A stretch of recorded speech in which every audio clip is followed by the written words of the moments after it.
in the recent years, in 2008 and 2010, the GINA guidelines have sort of changed a little bit in the way they assess treatment. We now look at control rather than asthma severity.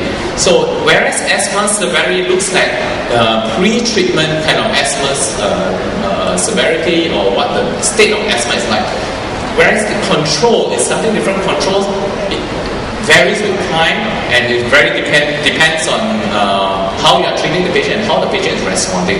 So perhaps we should be looking at this rather than what happens maybe 5 years ago before patient had any treatment. Whereas this one is important because it gives us an idea. Every time we see the patient, it allows us to look at how patient is doing at that point in time and allow us to think whether we need to alter our treatment management plan, alter how we look at the patient. So this may vary with time. And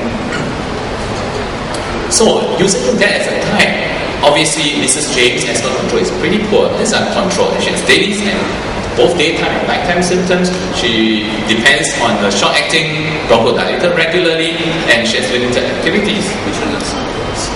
So, based on her symptoms, how do we assess an asthma control? And again, in your clinic, whether you work in a hospital setting or you work in a GP clinic setting, these are the normal ways that we will assess our asthma patients.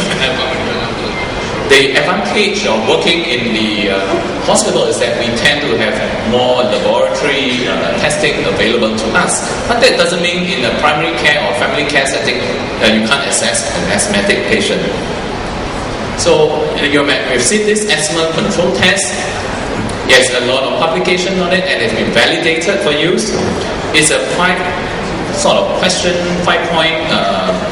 questionnaire, and each one is scored from 1 to 5, and you add up all the results. Whereas below 20 and below is poor control, 21 to 24 is partial or good control, and 25 or 25 will be well-controlled asthma.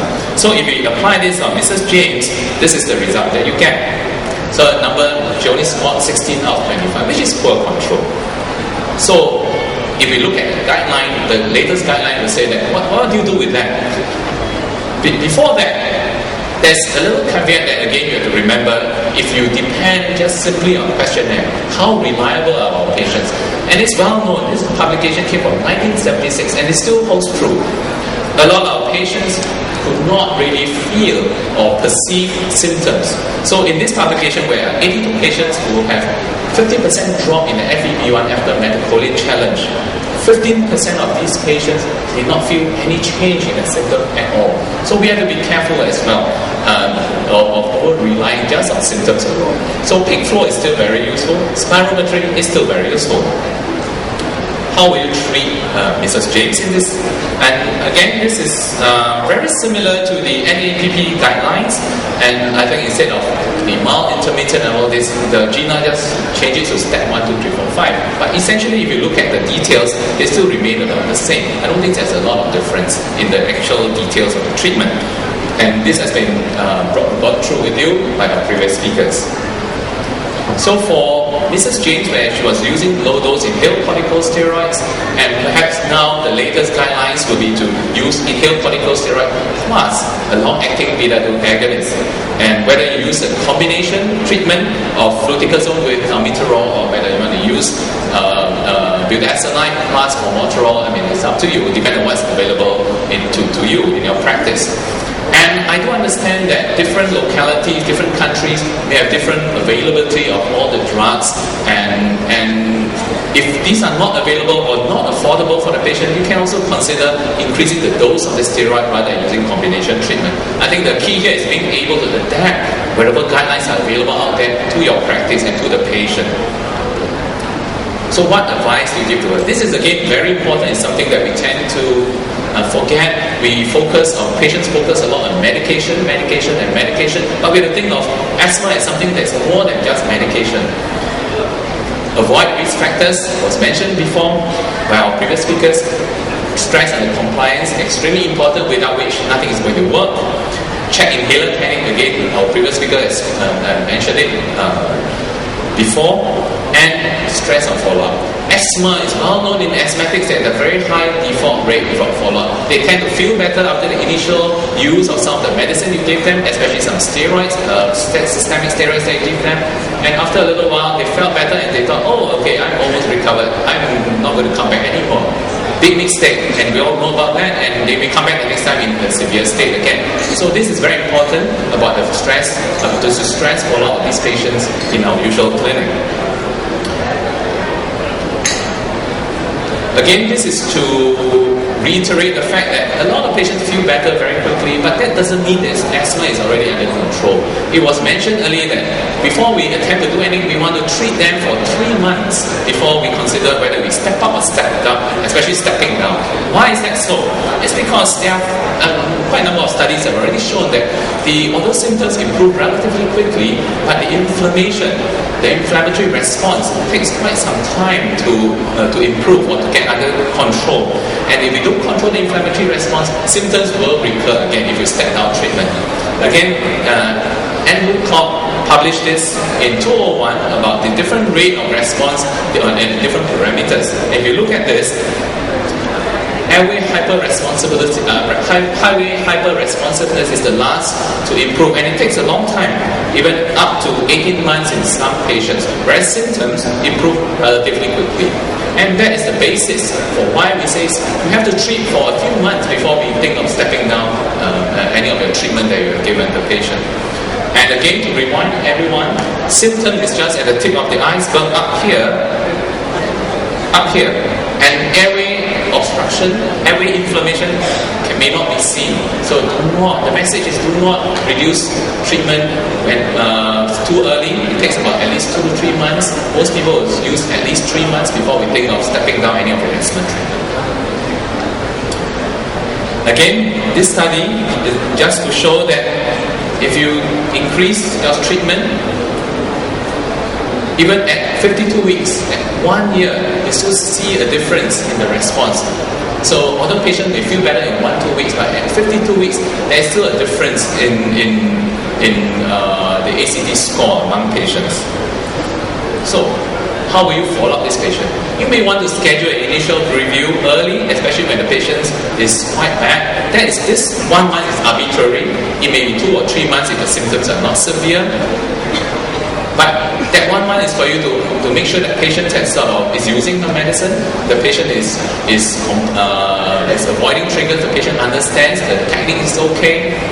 If within 1 month the patient has not gotten any relief from the symptoms, you may have to step up treatment quite quickly because they tend to respond quite quickly within 1-2 weeks or 2-3 weeks. So by 1 month, if they're still not responding at all, you may have to step up treatment at that point in time. But certainly, if they are well controlled, you don't step down treatment at that point in time.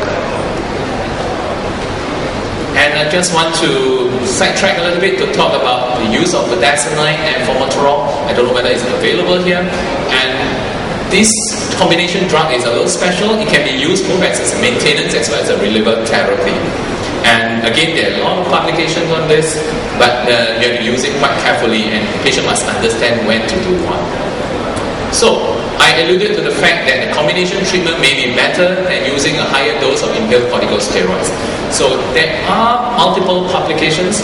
This one is a meta-analysis of 96,000 patients of a few publications, and from this publication, it does suggest that the asthma-related emergency room visits as well as hospitalizations are lower if you use combination compared to a higher dose of inhaled corticosteroids.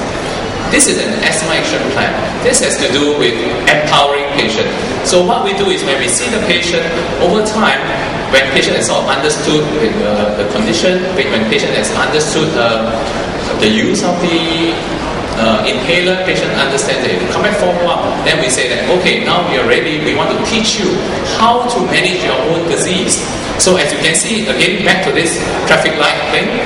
So this one, I borrowed this from, this came from New York. You have green, yellow, and red, and you may say that, okay, now that you are stable, these are the disease. These are the medication that you may want to use. If you deteriorate, if you have certain symptoms, or if your peak flow drops a certain number, you may want to increase your treatment by something. And if you have all these symptoms and the peak flow is so low, then maybe it's time for you to take your prednisolone and quickly go to the doctor. So this helps patients manage the asthma a little bit, so that it doesn't have to come straight back to you straight away, even if there's some minor changes in the asthma symptoms or asthma control. This is what we use back in our hospital. Something similar, if you notice, but ours is based entirely on asthma control tests as well as symptoms. So as you can see, for example, the patients over here, I use beclomethasone as an example. 2 puffs twice a day. If you have 3 of these 4 symptoms, we double the symptom, and we ask them to take a prednisolone. We give them a course of prednisolone to stay by at home. We give them when necessary, salbutamol or short-acting bronchodilator at home for such a purpose. And if they are bad, then we will give them prednisolone and we ask them to go to see your doctor urgently. And again, I talk about adaptation to your local use. We have translated this to Chinese for use of our Chinese educated patients. And in your country, you probably have Bengali version of all this for your patients. Without addressing that part, it's very difficult to convince your patient that all these things are useful. Whatever you're trying to teach them is going to be useful. And I'm going to end by, again, reiterating that the asthma, it's very important to maintain clinical control. We may have all the laboratory tests, it may not be easily available, but clinical control is important to improve their quality of life. And that can be achieved in the majority of patients if we can convince the patient to use the treatment that we prescribe for them. And that can be done through a partnership between both the doctor and patient. And it's something we should be working on much harder than what we are now. Thank you very much. I must